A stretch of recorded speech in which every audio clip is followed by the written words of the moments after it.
రాము గారు అంటే ఒకప్పుడు రామ్ గోపాలవరం కలవాలంటే చాలా అదృష్టంగా భావించే వాళ్ళు అందరూ చాలా మంది డైరెక్షన్ డిపార్ట్మెంట్ సరే ఈ క్వశ్చన్స్ మనం తర్వాత మాట్లాడుకుందాం. సరే లెట్స్ టాక్ అబౌట్ కొండ రిక్వెస్ట్. ఓకే దాని గురించేనా? ఓకే చెప్పండి. అంతే కదా, దానికే అసలు వచ్చేది చివరికి దానికే వచ్చేది. సో అలాంటిది ఈ మధ్యకాలంలో మీరు తీసిన ప్రీవియస్ సినిమాల గురించి తర్వాత వస్తున్న ఈ కొండ గురించి అంతకుముందు హీరోయిన్లతో మీరు ఎక్కువ రొమాన్స్ చేయడం, ఫంక్షన్లో కూడా ముద్దులు పెట్టుకోవడం, పబ్బులకి వెళ్ళి వాళ్ళతో ఎక్కువ ఈ మధ్యన ఆ డీగ్రేడ్గా దిగిపోయారు అన్న దానికి మీరు ఏం సంబంధం చెప్తారు? దీనికి కొండకి ఏంటి సంబంధం? అంటే దాని రేంజ్ని బట్టి ఇప్పుడు సినిమా తర్వాత సినిమా కూడా అదే లెక్క వస్తుంది కదా సార్, తర్వాత మళ్ళీ ఇది వస్తుంది కదా సార్. అది మీకు ఇష్టం లేకపోతే చూడొద్దు, ఇష్టం ఉంటే చూడలేకపోతే మానేయండి అని 1000 సార్లు చెప్పాను. Just leave it. Yeah sir, ఈ సినిమా కోసం మీరు సినిమాటిక్ లిబర్టీ ఏమైనా తీసుకున్నారా? ఇక్కడండి. యా చెప్పండి. సినిమాటిక్ లిబర్టీ ఏమైనా తీసుకున్నారా అంటే వాస్తవ సంఘటనలే? అది గుడ్ క్వశ్చన్. ఎందుకంటే సినిమాటిక్ లిబర్టీ అనేది ఇప్పుడు ఒక 20 years కైండ్ ఆఫ్ ఏమంటారు దాన్ని స్పాన్లో కథ జరిగినప్పుడు మీరు ఒక 2.5 hours సినిమా తీసినప్పుడు ఆటోమేటిక్గా ఎంతో కొంత లిబర్టీ అంటే దాన్ని కండెన్స్ చేయటానికి లేకపోతే ఒక ఎంతో కాలం జరిగింది ఒక లైన్లో చెప్పడానికి ఇలాంటి లిబర్టీస్ తీసుకున్నారు. కానీ అక్కడ లేనిది ఉన్నట్టు చూపించడం, ఉన్నది లేనట్టు చూపించడం చేయలేదు. రామ్ గోపాలవరం వస్తున్న సినిమా ఇప్పుడు కొండ. అసలు రామ్ గోపాలవరం సినిమా ఏ సినిమా రిలీజ్ రిలీజ్ చేయకండి నేను లాస్ట్ టైం చెప్తున్నాను, నాకు కాంట్రవర్సీ ఆస్పెక్ట్ నేను ఇప్పుడు మాట్లాడదలుచుకోలేదు. అసలు అడుగుతారు కదా మీరు controversy only I want to talk about the film. ఈ సినిమా గురించి అది చెప్తున్నా. వాళ్ళు వేరే దీనికి సంబంధించింది వేరే రిలీజ్ ఆగుతారు. వన్ సెకండ్ నేను అది మాట్లాడను. ఓకే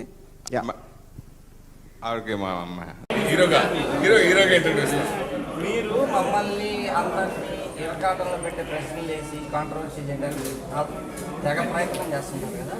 మీరు ఎందుకు సినిమాలు తీయడం మానేశారు? చాలా పెద్ద పెద్ద సినిమాలు, మంచి హిట్ సినిమాలు అన్నీ తీసిన మీ సంస్థ ఎందుకు మానేశారు? కరోనా వచ్చిన తర్వాత, ఈ పాండమిక్ టైం తర్వాత థియేటర్కి జనాలు సరిగ్గా సరైన సక్సెస్లో ఎక్కువ లేకపోవడం వల్ల, రాలేకపోవడం వల్ల భయం వేసి నేను కథే నాకు హీరో, నేను చేసిన సినిమాలో కథే నాకు హీరో, అలాంటి కథలు దొరికినా కానీ థియేటర్కి వస్తారో రారో భయం వేసి ఆగి ఓటీటీ ఇప్పుడు ప్రాణం. థియేటర్ అనేది చాలా తక్కువ. ఇప్పుడు మీరంటే సురేష్ బాబు గారితో సినిమా తీస్తారు కాబట్టి ఆయన సొంత థియేటర్లు ఉన్నాయి కాబట్టి ఆయనకి ఎక్కువ థియేటర్లు ఉన్నాయి కాబట్టి ఆయన నేర్చుకోగలరు, రిలీజ్ చేయగలరు. వేరే వాళ్ళ సినిమా మీరు థియేటర్ల గురించి చెప్తున్నారా?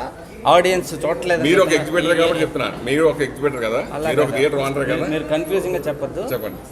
మీ అంత మహాజ్ఞానిని కాదు నేను ఒక అల్ప ప్రాణిని. సింపుల్గా చెప్పండి. మీరు ఫస్ట్ అన్న ఆన్సర్ ఏంటంటే ఆడియన్స్ కరోనా తర్వాత రావటం లేదు, థియేటర్ దగ్గర కాబట్టి అన్నారు. తర్వాత ఏమో థియేటర్లు అంటున్నారు. ఏంటి కరెక్ట్గా చెప్పండి, మన అర్థమైంది. అదే చెప్తాను. మీరు ఎందుకు సినిమాలు తీయట్లేదు అన్నారు. థియేటర్కి జనాలు చాలా తక్కువ, సూపర్గా వస్తున్నారు. ఓటీటీ లేదు, బీటీటీ లేదు. ఈ మధ్యన బ్రహ్మాండంగా విరూపాక్ష కూడా బ్రహ్మాండమైన జనాలు వచ్చారు. బాహుబలికి వచ్చారు, కేజీఎఫ్కి వచ్చారు, మన వాల్తేరు వీరయ్యకి వచ్చారు. చాలా సినిమాలు, చిన్న సినిమాలు, పెద్ద సినిమాలు అన్నీ ఆడినాయి. సో జనాలు వస్తున్నారు థియేటర్కి. జనాలది అసలు మీరు జనాల్ని తప్పే పట్టదు. మీరు ఎందుకు తీయట్లేదు అని చెప్పండి. చెప్తున్నారు భయం వేసి తీయట్లే, ఆఫ్టర్ కరోనా భయం వేసి తీయట్లేదు. 2 కథలు ఒకే చేసి రెడీ చేసి మీరు ఇంత భయస్థులు వచ్చి మమ్మల్ని ప్రశ్నించే హక్కు మీకు ఎవరు ఇచ్చారు? ఒక బిడ్డను పట్టుకోప్పుడు ఎలాంటి ఫీలింగ్ ఉంటుంది? అలాగే నాన్నే ఉన్నారు డాడీ. సురేష్ గారికి ప్రైవేట్గా ఫోన్ చేశారు. But everybody are so happy. చాలా సంవత్సరాలు వీఆర్ ఆల్ వెయిటింగ్. అండ్ మన తెలుగు దర్శకులు, నిర్మాతలు ఎంతో అద్భుతంగా ఎన్నో సినిమాలు చేశారు. కానీ ఈ సినిమా చూసిన తర్వాత మన తెలుగు డైరెక్టర్ ఇలా తీయగలరా, తెలుగు నిర్మాతను సాహసం చేయగలరా అని ఓ నిర్మాతగా మీకు ఏ ఫీలింగ్ కలిగింది? అలా డైరెక్టర్ చెప్తేనే బెటర్. నేను ఈ మధ్య యూట్యూబ్ వీడియోలు చూస్తున్నా. సురేష్ కొండరెడ్డి గారు ఏంటంటే ప్రతి ప్రెస్ మీట్లో ఎవ్వరు అడిగిన క్వశ్చన్, ఒక సాహసోపమైన క్వశ్చన్ వేసి మొత్తం సెంటర్ ఆఫ్ అట్రాక్షన్ అయిపోయి దాన్ని యూట్యూబ్లో వైరల్ చేసేసుకొని ఒక ట్రెండ్ సెట్ చేస్తున్నారు. సామెత ఉందన్నమాట, ఇనేవాడు సురేష్ అయితే చెప్పేవాడు హరీష్ అంట.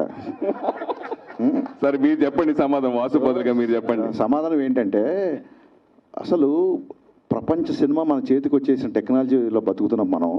ఇంకా నువ్వు ఇందాక అసలు ఫస్ట్ క్వశ్చనే నేను మాట్లాడుకో, సరే ఇది నా సినిమా కాదు ఎందుకులే అనుకున్నాను.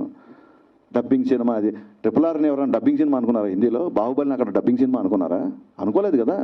అనుకుంటారా? KGF నాకు డబ్బింగ్ సినిమా అడిగింది అందుకనే. డబ్బింగ్ సినిమా, రీమేక్ సినిమాలు ఏం లేవు. సినిమా అంతే. ఏ సినిమా ఎక్కడికైనా వెళ్తుందో సంతోషించాలి మనం, మన ఆర్టిస్టులు, మన దర్శకులు. తెలుగు దర్శకులు ఇలాంటి సినిమాలు తీరేరా, ప్రపంచం మొత్తం తెలుగు సినిమా చేస్తున్న రోజులు ఈ క్వశ్చన్ వేసామంటే సురేష్ నేను జాలి. నేను అడిగిన ప్రపంచం మొత్తం మా క్వశ్చన్ వేసినప్పుడు ఆన్సర్ నేను, ప్రపంచం మొత్తం తెలుగు దర్శకులను చూస్తుంది ఈ తెలుగు సినిమాలో. అరే అతను కేరళ దర్శకుడు నుంచి చూడాల సినిమా, అతను గొప్ప సినిమా తీశాడని చెప్పి పత్రికాముతంగా I bow down to his craft. నేను కూడా ఇది గొప్ప సినిమా అని చెప్తున్నాను. విషయం ఏంటంటే మనకు క్లారిటీ ఉండాలి. నువ్వు క్వశ్చన్ వేయడానికి వచ్చావా, ఆర్గ్యూ చేయడానికి వచ్చావా? ఆర్గ్యూ చేద్దామంటే అందరికి వచ్చి పెడతాం, నీ ఓపిక నేత కథలు ఇక్కడి నుంచి. సరే, నేను సో విషయం ఏంటంటే గీతా ఆర్ట్స్ డబ్బింగ్ సినిమాలకే పరిమితం అయిపోతుందా? వరుసగా ఒక 100 డబ్బింగ్ సినిమాలు చేయిస్తాను, నెక్స్ట్ నేనే చేపిస్తాను. వాస్తవం తప్పేంటి? Very good.